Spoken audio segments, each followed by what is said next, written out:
All right, so I'm outside of a 2019 Honda HR-V. This is actually a sport model, so this is new to the lineup for the 2019. And I'm gonna start you at the back and walk you around and kind of explain the car. So cargo space-wise, not a lot's gonna change from this standpoint. So you can still see, I still have the standard amount of storage space. I've still got my spare underneath the plastic with all the parts and necessary things to change a tire. Moving into the back end of the car, I still got the same setup as far as the seating. I can throw my seats up, so if I want to take them up and lock them, I can. And then I can also take them down. So this is indicative of the HR-V and the Fit, these two setups as far as being able to do this. So I've got both of these setups in the Honda HR-V and the Fit, right? Now, moving outside of the car, you will notice that the car has roof rails on it. That was typically only on the very top end model. Now it's landing on the Sport additionally too. I've got a little bit different alloy wheel setup, and then I do have, much like the Fit, I have like the body kit along the bottom of the car.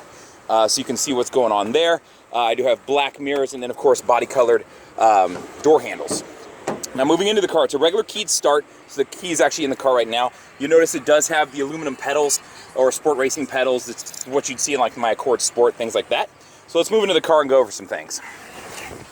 All right, so first thing I'll point out is on the left side, you've got your window controls right here. I have an auto up down on my driver's side. I got my door locks, my window locks, and then my mirror controls right above that. Moving down on the dash, my vehicle stability assist right here works with my traction control. In the event that I go into skid, it'll transfer power to whichever wheel is getting more traction. So that's what this feature is. It's always on unless I press and hold this to turn it off. My tire pressure monitoring system if I need to reset it. And then above that is my Econ button. When you turn this on, you'll see a green leaf pop on in there, so you can see it flashing. That'll improve gas mileage of the car. It's going to shut down some of the electrical systems affecting things like the AC unit and your accelerator. So remember, it's going to affect some shifting points and things like that. All right, moving on to the steering wheel. So on the left side, you're going to see the first thing right here, and this is like a quick jump. This will jump between whatever I have going on over on the touchscreen. So let's say I had my audio pulled up and I was listening to the radio. If I wanted to quickly jump between that and my Bluetooth, that's what this button is set up for. So that way you know what's going on there. Volume controls are right here, plus and minus. Jumping between my favorite tracks or my favorite stations. You know, if I need to toggle through, you can see it'll walk me right through whatever I'm listening to. And then my source button will jump between FM, AM, USB, Bluetooth, whatever I have hooked up to the car and running, right? So that's how that works. From here, this is going to pull up whatever menu I have depending on what kind of audio I have going. So if I have the FM going, it'll pull up, give me an option to scan, seek, do different things off the steering wheel so I don't have to mess with the touchscreen while I'm driving. So that's the function of this button. Down below, you'll see my Bluetooth controls, and they're triggers I pull towards me. So to answer a call, to hang up a call, and then to use voice command. This is going to work not only for requesting phone calls, but also this car has Apple CarPlay and Android Auto in it. So that's something new that's to the HR-V. So this is going to come into play for that sense too. And I'll go over that a little bit more here in just a second. Now moving up to the right side of the steering wheel, my cruise control. Cruise main, if I hit this, you'll see that green box come on that says cruise main down there. That'll actually stay on for me. So if I set cruise main on and I get in and get out of the car, turn it on, turn it off, it'll stay on. So that way I can hop in, start driving and just hit set as far as cruise control, and I'm good to go. So I don't have to keep arming it every time. So it's kind of a nice feature. Moving up, you'll notice it does have paddle shifters. So I've got them sitting right back here, my plus and my minus, and that'll just give you the option to be able to have a little bit more control over the car as far as shifting points and things like that. You can see right over here my lights, and then my fog light control. So off and then completely off. So I'm gonna turn them both off. And then on the left side, you can see my windshield wiper controls. Pull it down to do the front, and then the back is controlled by the tip right here. So that's how this works also. All right. So moving over to the touchscreen, so this is going to be a little bit different setup. You'll notice, one, a Sport exists. Two, it has the touchscreen set up like the EX typically and above, and a volume knob exists now, so that's kind of nice too. It's typically something we get asked a lot for as far as our models go. So I'm going to jump to the home button and just kind of walk you through some stuff. So audio-wise, let's show you what all your options are on this car. We're going to touch the source button right here, and you can see I've got FM, AM, USBs. I can plug anything in as far as USBs and play it. I do have Bluetooth so I can stream music or play it off my phone. It does have Pandora compatibility additionally too. So that's what's going on from here. Now moving down one screen, the info button, this will allow me to pull up tripometer information, or if I want to throw a screensaver up on, I usually can too. So that's what's going on from right here. You can see trip, clock wallpaper. So what I was talking about, if I want to throw like when I say screensaver, I should really say that. I can load up a picture to this too from the USB. I would just go to clock and wallpaper right here, and then select next. And then from here, you have first I can turn the clock on and off. So if I want the clock off, I can do that. And then I'm going to move over to wallpaper. If I just wanted to pick something like, so I'll go time zones just because it looks kind of cool. And then I'll set this so you can see what it looks like. So, okay. Let's move out of this screen. and there you go. So if I had loaded a photo up through the USB, it would allow me to put that image right here. Now, additionally, I can add an image in this background screen you see right here too, and I can show you how to do that if you want to know. Just let me know. Shoot a comment in the video, and I'll help you out with that.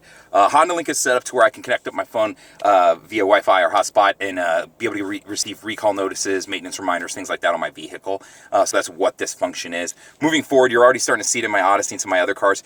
It has some other functions now too, as far as being able to send the location of your car, being able to mark the location of your car via GPS, some different things as far as that goes. It'll even like you can snap a photo of it and send it to your friends and stuff like that. So if they need to go out to the car and grab something. So there's some different functions coming along with this. It's just kind of moving along slowly as we add cars to it.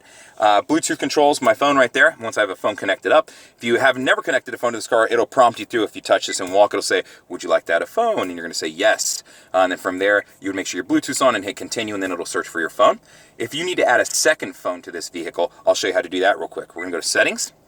From here, we're going to go to Bluetooth and Wi-Fi. And then we want the Bluetooth device list because we want to add something to this list. So add to device list. And then same thing, make sure your Bluetooth is on, hit OK, and it'll search for your phone. So that'd be if you wanted to add that second, third, fourth phone to the car, so there's multiple people getting in and out of the car.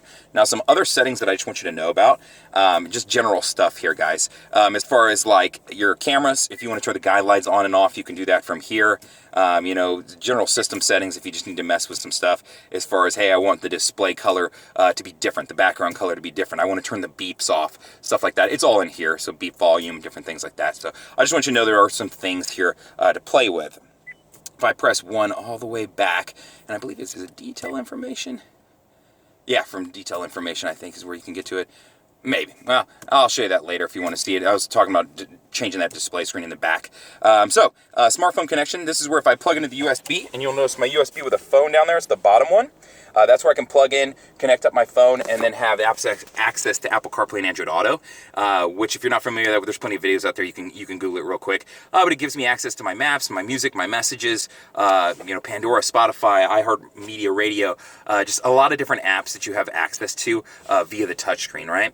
So if you're an Apple user right now, you have access to Apple Maps. If you're a Google or Android-based user, I should say, you have access to Google Maps and Waze. As I understand from somebody who works over at Apple, I got a buddy over there. He told me as of, I think, September time, you should be getting a new iOS update.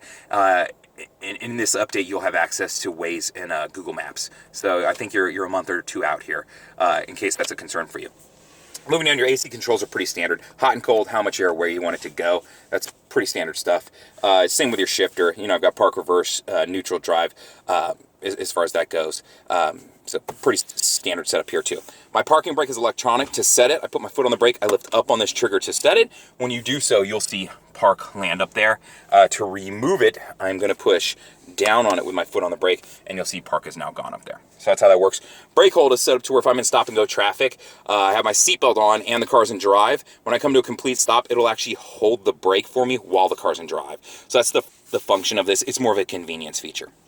So something that's a little bit different now is my cup holder setup now. Actually kind of cool. So I have a standard setup where I can divide, but if I need to go deeper now, they made it to where if I push in a larger drink, it'll actually just push down in there. So I could push this out of the way too and put a larger drink in there. And then to pop it back up, you'll see that there's a button right here I can press, and when I press it, it throws everything back up. So on the other side, this way you have a little bit better visibility on this. You can see it. So this gets pushed over, this gets pushed down in. And then to release that, I press that button and it pops it all back up. So kind of cool, a little bit different setup as far as that goes. And then I do have a little bit of storage space back here that I can, store change and general small things. Standard AC controls over on the left side are still the same. I've got that full dash layout, and then, glove box, normal stuff. Black across the dashes and the door seals to prevent glare. This model is a sport model, and it does have this black kind of mesh interior. It's a cloth interior, just so you can see what's going on with it. So yeah, this is the general rundown of a 2019 Honda HR-V Sport. If you have any questions, feel free to reach out to me, 512-443-4300. You can always comment on the YouTube video, or if you want to email me, the letter J, and then my last name, Fuller, Fuller, @howdyhonda.com. Thank you much.